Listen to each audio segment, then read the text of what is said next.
નમસ્કાર. આપણે તો એ બધા તો જાણો છો, સર, આપણું જે સળંગ જે ન્યાયતંત્ર સિસ્ટમ જે પિરામિડલ સિસ્ટમ છે, પર એમાં તમને ખબર છે કે વાઇડ બેઝ પર લોઅર કોર્ટો છે, એની ઉપર હાઈકોર્ટ છે, ઉપર કોણ છે બેટા? Supreme court. ઓકે, તો સમજવાની વાત તમને એ પણ ખબર છે કે કોઈ પણ દિવસ ક્રિમિનલ એટલે બેટા ફોજદારી, બરાબર, મર્ડર હર્ડર વાળી જે વાતો હોય એ ક્રિમિનલ પ્રોસિડ ઓવર કોર્ટ થી લઈને ક્યાં સુધી જાય બેટા? સુપ્રીમ કોર્ટ સુધી જાય, બરાબર. આમ પણ પણ જ્યારે સિવિલ મેટર હશે બેટા, કેવી મેટર હશે બેટા બોલો? સિવિલ મેટર હશે, બરાબર, એનો મતલબ દીવાની બાબતો હશે, બરાબર. આ કેવી બાબતો બેટા? ફોજદારી, બરાબર. આમ એટલે તમે જશો ને તો તમે તાલુકા કે અરે જિલ્લા લેવલે જશો તો તમને ફોજદારી કોર્ટ અને દીવાની કોર્ટ દેખાશે, બરાબર. આમ અહીંયા લોક અદાલત ને એ બધું આવશે બેટા. લોક અદાલત આપણો ગવર્નન્સનો પોઈન્ટ છે, અલગથી ભણાવીશ, બરાબર. આર્ટિકલ 39A ની અંદર આપણે સમજાવ્યો પણ છે, બરાબર. પણ આપણે નાલસા એક્ટ જ્યારે સમજાવીશ ગવર્નન્સની અંદર ત્યારે હું આને વધારે ડીપલી દેખો હમણાં હું પોલિટી સમજાવું છું, ગવર્નન્સ નથી, બરાબર. આમ તો દેખો નાલસા એક્ટ એનામાં આપણે ભણીશું ત્યારે હું તમને એ સમજાવીશ. પણ દેખો બેટા, સિવિલ કેસની સ્ટાર્ટ કરવું હોય ને તો એ લોઅર કોર્ટથી બી થાય અને હાઈકોર્ટથી પણ થાય, બરાબર. આમ એ બંને જગ્યાએ કેસ નાખી શકાય છે, પણ એ તમારે દેખવાનું કે મની પાવર જે છે એ કેટલો છે, બરાબર. આમ કેસ કેટલાનો છે? કરોડોનો છે કે કરોડથી ઓછો છે, બરાબર. તો એ પ્રમાણે આપણે જઈ શકીએ છીએ, બરાબર. મની મેટર કરે બેટા દીવાની બાબતમાં તો, બરાબર. જમીન હમીન કોઈ કેસ, આમ છેડા જેવા કોઈ કેસ, બરાબર. એ પ્રમાણે તમે ઉપર જઈ શકો. હવે દેખ લો બેટા, આપણે આપણું હાઈકોર્ટ જે છે ને, આમ દેખવા જાય ને આપણું હાઈકોર્ટ પણ ખરેખર હાઈકોર્ટનો ચુકાદો એ 99% તો હે ને સુપ્રીમ કોર્ટમાં કેસને જતો રોકે જ છે, બરાબર. એટલે આમ દેખવા જાય તો હાઈકોર્ટનો ચુકાદો સુપ્રીમ કોર્ટમાં જવા માટેના રસ્તા કઠિન છે બેટા. કઈ રીતે? તો એક રસ્તો છે બેટા એસએલપી અને એક રસ્તો છે હાઈકોર્ટ સર્ટિફિકેશન આપે તે, બરાબર. હાઈકોર્ટ સર્ટિફિકેશન આપે તે, બરાબર. તો હવે સાહેબ હાઈકોર્ટ સર્ટિફિકેશન આપે છે, બરાબર. હાઈકોર્ટ સર્ટિફિકેશન આપે, હવે હાઈકોર્ટથી સુપ્રીમ કોર્ટમાં જવા માટે, બરાબર, બે બાબત હોય બેટા. બે બાબત હોય. કયું? એક તો સબસ્ટેન્શિયલ ક્વેશ્ચન ઓફ લો, એનો મતલબ કાયદાનો કોઈ નોંધપાત્ર પ્રશ્ન હોય. હવે આપણી હાઈકોર્ટ તો એવું તો છે ને બેટા કે આપણી હાઈકોર્ટનો કાયદો, બીજી હાઈકોર્ટનો કાયદો, ત્રીજી હાઈકોર્ટનો એ બધાનો કમ્બાઈન ઉપર કોણ દેખે બેટા? Supreme court. પણ યુએસએ ની અંદર તો દરેક રાજ્યના કાયદા અલગ અલગ હોય કે નહીં બેટા? એટલે ત્યાંથી હાઈકોર્ટમાં સુપ્રીમ કોર્ટમાં જવાય જ નહીં. ત્યાં દેખો હજુ એક વખત વારંવાર હું તમને કહું છું બેટા, ત્યાં કેવું છે ખબર કે હાઈકોર્ટનો ચુકાદો આવી ગયો ને બેટા, બરાબર, તો તમે પછી સુપ્રીમ કોર્ટમાં નહીં જઈ શકો. તો સાહેબ ત્યાંની સુપ્રીમ કોર્ટ એટલે કે ફેડરલ કોર્ટ, એનું કામ શું? એનું કામ ખાલી હે ને બે રાજ્યો વચ્ચે કોઈ ઇસ્યુ થયો ને એ જ સોલ્વ કરવાનું છે. ત્યાં ખાલી એમની જોડે ઓરિજિનલ જ્યુરિસ્ડિક્શન જ છે. કયું? મૂળ ક્ષેત્રાધિકાર એમનું એટલું જ છે, બરાબર. ત્યાં હાઈકોર્ટ દીવાની બાબત, ક્રિમિનલ બાબત, બરાબર, આવી બાબતમાં હશે જ નહીં બેટા. સમજણ પડે છે બેટા? મેં પહેલા લેક્ચરમાં સમજાયું છે, બરાબર. આમ પણ આપણે કેવું છે બેટા ખબર? આપણે જાય છે બાબતમાં પણ જવાય, બાબતમાં પણ જવાય, બંધારણીય બાબતમાં પણ જવાય, પણ જવાના રસ્તા બે છે. અને એમાં એક છે બેટા એક હાઈકોર્ટનું સર્ટિફિકેશન, બરાબર, સર્ટિફિકેશન, અને એક છે એસએલપી, બરાબર. હવે હાઈકોર્ટનું સર્ટિફિકેશન જે છે ને, હાઈકોર્ટનું હાઈકોર્ટ સર્ટિફાઈડ કરીને ઉપર મોકલે છે, તો એ બે વસ્તુ દેખશે. શું આના કાયદા સબસ્ટેન્શિયલ ક્વેશ્ચન ઓફ લો છે, બરાબર, એટલે કે કાયદાનો કોઈ નોંધપાત્ર પ્રશ્ન છે, અથવા તો ઇન્ટરપ્રિટેશન ઓફ ઇન્ડિયન કોન્સ્ટિટ્યુશન, બરાબર, ઇન્ટરપ્રિટેશન ઓફ ઇન્ડિયન કોન્સ્ટિટ્યુશન, કે ભારતીય બંધારણના અર્થઘટનને લગતી કોઈ બાબત છે, તો એ જશે. તો હવે દેખ લો બેટા, હવે કેસ તો કેટલા પ્રકારના હોય બેટા? 3. તો ચાલો ક્રિમિનલ કેસ હશે, ચાલો પહેલા ક્રિમિનલ કેસ હશે, એને ઉપર લઈ જવો છે હાઈકોર્ટથી, બરાબર. હવે સાંભળજો બેટા, ક્રિમિનલ કેસ હશે ને તો તમે દેખજો, ધ્યાનથી સાંભળજો બેટા. ક્રિમિનલ કેસ હોય તો હાઈકોર્ટે જો મૃત્યુદંડ આપી દીધો હોય બેટા, શું આપી દીધો હોય? પહેલું, હાઈકોર્ટે મૃત્યુદંડ આપી દીધો, મતલબ હાઈકોર્ટે આરોપ મુક્તિને સામા ફેરવી દીધું બેટા મૃત્યુદંડમાં, મતલબ ડેથ સેન્ટેન્સ. હાઈકોર્ટે કહી દીધું આને ફાંસી આપો, બરાબર. ઓકે, બીજી કન્ડિશન કે લોઅર કોર્ટમાં ક્રિમિનલ કેસ ચાલતો હતો અને હાઈકોર્ટે પોતાની જોડે લઈ અને મૃત્યુદંડ ફટકારી દીધો. જેવું મૃત્યુદંડ ફટકારે ને બેટા, જેવું મૃત્યુદંડ ફટકારે ને એટલે તમારે આની પણ જરૂર નહીં પડે, સુપ્રીમ કોર્ટમાં જવાય. R you getting my point? સમજ્યા બેટા? આમ. અને જો હાઈકોર્ટ સર્ટિફાઈડ કરીને મોકલે તો પણ ચાલે. જો હાઈકોર્ટ સર્ટિફાઈડ કરીને મોકલે તો પણ ચાલે, પણ મૃત્યુદંડના કેસમાં સર્ટિફાઈડ કરવાની જરૂર નથી. પણ કયો કેસ બેટા? ક્રિમિનલ, ફોજદારી. ઓકે બેટા, સમજ્યા? પણ પછી સંસદે 1970માં બંધારણને સુધારો કર્યો. બરાબર, સુધારા કરીને શું કહી દીધું ખબર? કે 10 વર્ષની સજા આપી હોય ને તો પણ જવાય એમ કહી દીધું ક્રિમિનલ કેસમાં. તો ચલો, ક્રિમિનલ કેસ ખતમ થઈ ગયો બેટા. આયો સિવિલ. તો સિવિલ કેસમાં કેવું છે બેટા? સિવિલ કેસમાં તો એને શું કરવું પડે બેટા? સર્ટિફાઈડ કરશે તો જ જશે. અને હાઈકોર્ટ કયા બેકગ્રાઉન્ડ પર સર્ટિફાઈડ કરશે બેટા? બોલો. સબસ્ટેન્શિયલ ક્વેશ્ચન ઓફ લો અને ઇન્ટરપ્રિટેશન ઓફ ઇન્ડિયન કોન્સ્ટિટ્યુશન. દિમાગ ચાલે છે કે બેટા? બાકી કેસ ક્યાં ખતમ થવાની શક્યતાઓ છે? બોલો. હાઈકોર્ટની અંદર. કેસ ક્યાં ખતમ થવાની શક્યતા છે? હાઈકોર્ટની અંદર. ચાલે છે ને દિમાગ બેટા? આમ. એટલે આપણું હાઈકોર્ટ આમ તો કેસ સુપ્રીમ કોર્ટમાં જવા નહીં દે જેમ તેમ. બરાબર. હવે આવ્યું બેટા બંધારણીય બાબત. હે ને? તો બંધારણીય બાબત, તો બંધારણીય બાબત બી તો બેટા આજ બે હશે તો જ ઉપર જશે. તો ત્રણેય ત્રણ કેસ આમ ઉપર જાય છે. બરાબર, ઉપર જાય છે. એમાં તમે ક્રિમિનલ કઈ રીતે જાય એ બી દેખી લીધું, દીવાની કઈ રીતે જાય એ પણ દેખ્યું, અને બંધારણીય કઈ રીતે દેખ્યું બેટા. પણ આ તો તમે 134 દેખ્યું કે નહીં બેટા? એક બીજું બી તો છે. શું બેટા? એસએલપી. બરાબર, શું છે? એસએલપી. અને એનો ઉલ્લેખ ભારતીય બંધારણના કયા અનુચ્છેદમાં કર્યો બેટા? જેને કહેવાય સ્પેશિયલ લીવ પિટિશન. શું કહેવાય બેટા? Special leave petition. વિશેષ અનુમતિથી અપીલ. વિશેષ અનુમતિથી અપીલ કરી. બરાબર. તો સ્પેશિયલ લીવ પિટિશન હવે દેખ લો બેટા. સાહેબ, આ સ્પેશિયલ લીવ પિટિશનમાં એવું તો શું હોય? દેખ લો બેટા. સ્પેશિયલ લીવ પિટિશનમાં તો કેવું હોય ખબર? આ લોઅર કોર્ટ, આ હાઈકોર્ટ અને આ સુપ્રીમ કોર્ટ. સ્પેશિયલ લીવ પિટિશનની અંદર અહીંયા ભલે ને દીવાની બાબત હોય, ભલે ને ફોજદારી બાબત હોય, ભલે ને બંધારણીય બાબત હોય, ભલે ને રેવન્યુ આવકવેરાની બાબત હોય, સ્પેશિયલ લીવ પિટિશનથી ઉપર જવાય. બરાબર, જવાય. જવાય. તો પછી સાહેબ આની જરૂર જ હું? હાઈકોર્ટ સર્ટિફાઈડ શું કરવા કરે? સ્પેશિયલ લીવ પિટિશનથી જ ઉપર જતા રહો ને બેટા. સ્પેશિયલ લીવ પિટિશન એ સુપ્રીમ કોર્ટનો ડિસ્ક્રિશનરી પાવર છે. Are you getting my point? એ વિવેકાધીન પાવર છે. એ સ્વીકારે નહીં બી સ્વીકારે. બરાબર, સ્વીકારે તો હિયરિંગ સ્ટાર્ટ, નહીં સ્વીકારે તો ખતમ. એટલે સર્ટિફાઈડ કરવું પડે. હવે ખબર પડી.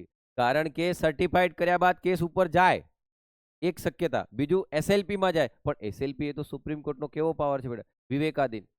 બરાબર, સુપ્રીમ કોર્ટને એવું લાગે કે ભાઈ હાઈકોર્ટે ચુકાદો આપ્યો છે તે ફાઇનલ જ હશે. બરાબર, થોડું એનું અર્થઘટન દેખી લે, એને ધ્યાનથી ઇન્ટરપ્રિટેશન કરી લે, અને લાગે કે ના બરોબર છે, જવા દો, નથી સ્વીકારવું. બરાબર, રિજેક્ટ. બરાબર, આમ ખબર પડે છે બેટા? આમ. હવે જો તમારે વધારે નોલેજ લેવું હોય ને બેટા, તો તમે દેખો એસએલપી કેવું હોય, એનો ફર્મો કેવો હોય, કોણ છે એનો ઓપોનન્ટ, આવું લખેલું હશે બેટા બધું. બરાબર, પણ આપણે ક્યાં લોયર બનવું છે? બરાબર, આપણે તો જે મેન એક ઓફિસરને કેટલું ખબર હોવું જોઈએ બેટા? આટલી ખબર હોવી જોઈએ. બરાબર. તો હવે દેખો, તમને ખબર પડી બેટા કે એસએલપી કેમ લોકો વધારે નહીં વાપરે? કારણ કે સુપ્રીમ કોર્ટ જોઈને વિવેકાધીન છે કે નહીં બેટા? એટલે આ રસ્તો પહેલો છે કે નહીં બેટા? એમ 134 વાળો. બરાબર, આમ સમજણ પડે છે બેટા? આમ. અને મેં તમને કાલે તો કીધું બેટા, 132, 133 અને 134 આ હાના હારું છે બેટા? ઉપર જવા માટે જ છે કે નહીં? બરાબર, અપીલ દ્વારા ઉપર જવાનું છે ને આમ. હવે 136 માં શું હતું બેટા? બોલો. વિવેકાધીન પાવર. 136 માં શું હતું? બોલો. વિવેકાધીન પાવર. કોનો? સુપ્રીમ કોર્ટનો. કયા કયા કેસ જાય બેટા? તમામ કેસ જાય. પણ કોને? બેને છોડી દેવાના બેટા. સૈન્ય પંચ. બરાબર, અને કોર્ટ માર્શલ. બરાબર, એમને તો અપાત છે ને બેટા. આ બેન છોડી દેવાના. આ બેમાં એસએલપી નહીં આવે.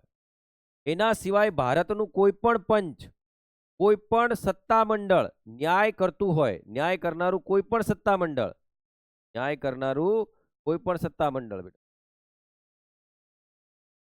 ઇવન કેસ રનિંગ હોય કે કેસ ખતમ થયેલો હોય, કેસ વસગાળાનો હોય કે કેસ અંતિમ હોય, તો પણ જઈ શકાય. R you getting my point બેટા?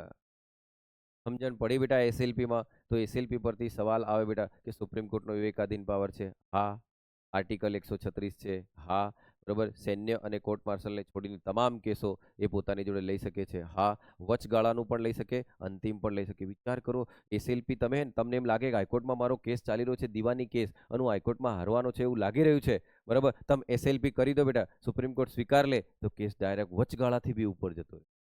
હાઈકોર્ટે ચુકાદો જ નતા લ્યો હજુ દેખ, બરાબર. હા, એટલે તમને મોટે ભાગે વકીલો શું કરાવે બેટા ખબર, પણ એની મંજૂરીની શક્યતા બહુ ઓછી છે કે નહીં બેટા, બરાબર. હા, હે ને, હા, પણ થઈ જતી હશે બેટા. વકીલોની ફીસ જોરદાર રહે બેટા, બરાબર. હા, વકીલો તમારી જોડે 2 મિનિટ વાત કરે ને બેટા, 5 લાખ રૂપિયા ફી હોય, બરાબર. અરુણ જેટલીનું નામ સાંભળ્યું, જેઠમલાણીનું નામ સાંભળ્યું, આ વકીલનું નામ સાંભળ્યું, બરાબર. 5 કે 10 મિનિટ વાત કરે, 5 લાખ રૂપિયા લે એ લોકો, ખાલી કેસ જ ડોક્યુમેન્ટ આલીને જતા રહો તમે, મારો કેસ બધો સોલ્વ કરે. કેટલા બી કેટલા બી આ પાછા રાજકારણમાં ગયા, એ બધા શું હતા બેટા, વકીલો જ હતા. અરુણ જેટલી કોણ હતા તારે, વકીલ જ હતા બેટા. તો ઠીક છે, પણ એસએલપી દિમાગમાં આવ્યું બેટા, હા કે ના તો બોલો. ઓકે, ચાલો, એસએલપી તમારા મગજમાં આવી ગયું, બરાબર. આમ પછી અહીંયા એક બીજી વસ્તુ તમને હું સમજાવી દઉં બેટા, એસએલપી ની સાથે સાથે તમારે આ પણ શીખી લેવાનું છે. દેખ લો, આ શીખવાનું છે. શું શીખવાનું ખબર, કન્ટેમ્પ્ટ ઓફ કોર્ટ, બરાબર. હાઈકોર્ટ માટે કયો અનુચ્છેદ બેટા, 215, બરાબર. અને સુપ્રીમ કોર્ટ માટે કયો છે બેટા, 129.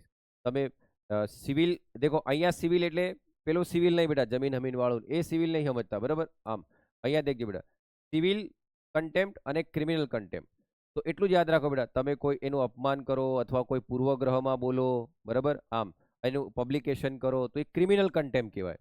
અને તમે અવજ્ઞા કરો, કોર્ટનો ઓર્ડર આવ્યા બાદ બી તમે એમ કહો નહીં માનવું જા, બરાબર, તો એ સિવિલ ડિસઓબિડિયન્સ કહેવાય બેટા, બરાબર. આમ એટલે એ રીતનું હોય બેટા, આની બી સજાઓની પ્રાવધાન હોય છે, બરાબર. એટલે જેમ તેમ એ નહીં કરવાનું બેટા. તો કયા આર્ટિકલોની અંદર આ વાત આવી છે બેટા, બોલો. દેખો, આર્ટિકલ 129 અને 215, બરાબર. આમ એ તમે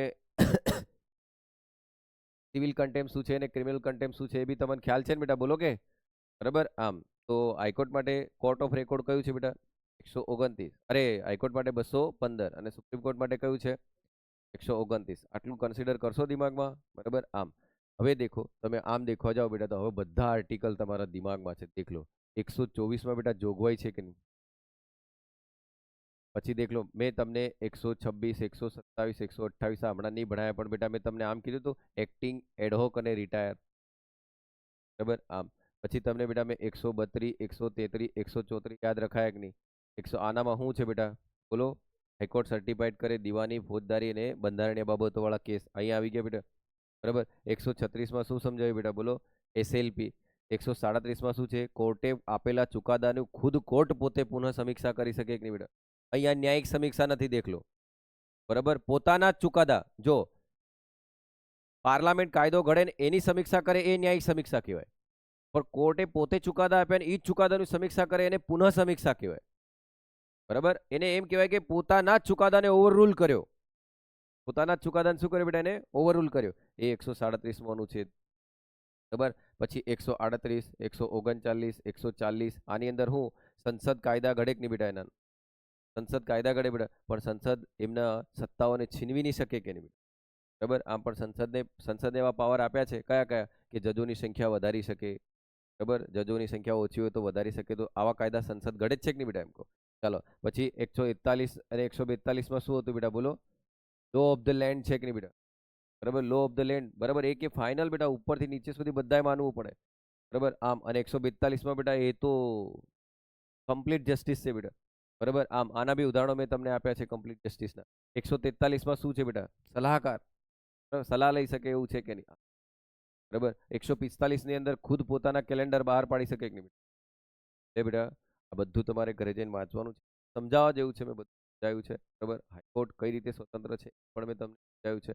યાદ રાખજો, ટ્રિબ્યુનલ અલગ વસ્તુ છે બેટા, ટ્રિબ્યુનલને હાઈકોર્ટ સમજી બેસતા નહીં, બરાબર. આના માટે ચંદ્ર સુકુમાર કેસ બનશે, એમાં કહેવામાં આવશે કે હાઈકોર્ટને ટ્રિબ્યુનલને સમકક્ષ નહીં સમજવા, કારણ કે ટ્રિબ્યુનલોને પંચો એટલે જ બનાવવામાં આવે કે જે તે ક્ષેત્રના ચુકાદા જલ્દી ફાસ્ટ આવે, સમાધાનથી નિરાકરણ આવે, બરાબર. કેસનું બર્ડન હાઈકોર્ટ કે સુપ્રીમ કોર્ટ પર નહીં વધે, એના માટે શું બનાવવામાં આવે બેટા, ટ્રિબ્યુનલો. તો ટ્રિબ્યુનલો આપણો કોનો પોઈન્ટ છે બેટા, ગવર્નન્સનો, બરાબર આમ એટલે હવે સમજણ પડે છે બેટા તમને ખાલી એક્ઝામના કોર્સમાં ખાલી શું આવે ખબર રાજ્ય વ્યવસ્થા અને સુશાસન આટલું જ લખેલું આવે અને લોકો એમ કે બંધારણનો કોર્સ તો કેટલો નાનો 4 જ લીટીનો એમ કે બરાબર આમ તો રાજ્ય વ્યવસ્થા જ 50 લેક્ચર બેટા અને ગવર્નન્સના 18 લેક્ચર તો ગણ લો 8 લેક્ચર થાય ત્યારે મેળ ખાય બેટા આમ તો 30 માંથી 30 આવે પછી ખ્યાલ આવે છે બેટા આમ બોલો આ બધું સમજાવ્યું મગજમાં છે બેટા નહીં ભૂલો કે નહીં બરાબર કન્ટેમ્પ્ટ ઓફ કોર્ટ પણ ખબર પડી ગઈ બેટા બંને હે સિવિલ અને ક્રિમિનલ બરાબર તમે પબ્લિકેશન એવું કરો બેટા કે જેનાથી તમારો પૂર્વગ્રહ દેખાતો હોય તમે એને ઇન્ટરફિયન કરતા હોય તમે અવરોધ પેદા કરતા હોય બરાબર આમ તો એ શું કહેવાશે ક્રિમિનલ બરાબર પણ જાણી જોઈને અવગણતા હશો તો સિવિલ હશે ને બેટા આમ અને પબ્લિકેશન બાય વર્ડ્સ બરાબર બાય સોંગ બરાબર બાય પિક્ચર ચિત્ર કોઈથી નહીં કરી શકો બરાબર આમ કે પછી તમે કોઈ ચીફ જસ્ટિસ ઓફ ઇન્ડિયાનો ફોટો લઈને એને કાર્ટૂન જેવો નહીં બનાવી શકો બેટા બરાબર હા સાંભળજો કારણ કે એવા કાર્ટૂન લોકો બનાવે છે ને બેટા તો એ નહીં કરી શકો કેમ કારણ કે ક્રિમિનલ કન્ટેમ્પ થશે તમારા પર અને એના માટેનો કાયદો કયો છે બેટા 1971 ક્રિમિનલ કન્ટેમ્પ માટેનો કાયદો કયો છે બેટા બોલો હા દેખ લો આ બરાબર કન્ટેમ્પ્ટ ઓફ કોર્ટ એક્ટ 1971 અને કન્ટેમ્પ્ટ ઓફ કોર્ટ શું છે બેટા 129 બરાબર અને આખી પ્રોસેસ આમાં બતાવી છે બરાબર અહીંયા જોગવાઈ છે ખાલી આખી પ્રક્રિયા કાયદામાં બતાવી છે કાયદો ઘડ્યો કોને બેટા સંસદે બરાબર તો સંસદને 38 39 40 પ્રમાણે અધિકાર છે ને બેટા આમ બરાબર આ 215 હાઈકોર્ટ માટેનો છે ને 129 કોના માટેનો છે બેટા સુપ્રીમ કોર્ટ અને બીજું અહીંયા એક વસ્તુ યાદ રાખજો બેટા બરાબર કે મારું સુપ્રીમ કોર્ટને એવું લાગે કે કન્ટેમ્પ્ટ ઓફ કોર્ટ છે તો કેસ જાતે પણ ખેંચી શકે અને અપીલથી પણ ખેંચે છે અને હમણાંનું લેટેસ્ટ કરંટ અફેર્સ છે બેટા જો એ જાતે ખેંચી લે ને તો એ સુઓ મોટો કહેવાય બરાબર એમાં એટર્ની જનરલની સલાહ લેવાની જરૂર નથી R you getting my point આમ પણ કોઈએ અપીલ કરી બરાબર તો કાયદાનું અર્થઘટન કરવા માટે એટર્ની જનરલની મંજૂરી લેવી પડશે શું બોલે સમજ્યા બેટા આમાં બોલો તો કે સુપ્રીમ કોર્ટને એવું લાગે કે કોઈ હાઈકોર્ટને એવું લાગે કે કન્ટેમ્પ્ટ ઓફ કોર્ટ છે બરાબર કોઈ વ્યક્તિ એવો વિડીયો રજૂ કરી દીધો કે કોઈ એવું બોલ્યું છે ને આ કન્ટેમ્પ્ટ ઓફ કોર્ટ છે કોર્ટની વિરુદ્ધ છે બરાબર કોર્ટની વેલ્યુને ઘટાડવામાં આવી છે lower the authority of the court એની ઓથોરિટીને ઘટાડવામાં આવી છે એવું એને લાગે તો એ સુઓ મોટો પણ વાપરી શકે છે દેખો સુઓ મોટો એટલે ખુદ પોતે કેસ ખેંચી લે તો એમાં એટર્ની જનરલની સલાહ લઈ લેશે પણ જો કોઈ અપીલ કરે બરાબર અપીલ કરે કે આ વ્યક્તિએ કન્ટેમ્પ્ટ ઓફ કોર્ટ કર્યું છે એ ઘડી કોની સલાહ લેશે બેટા એટર્ની જનરલની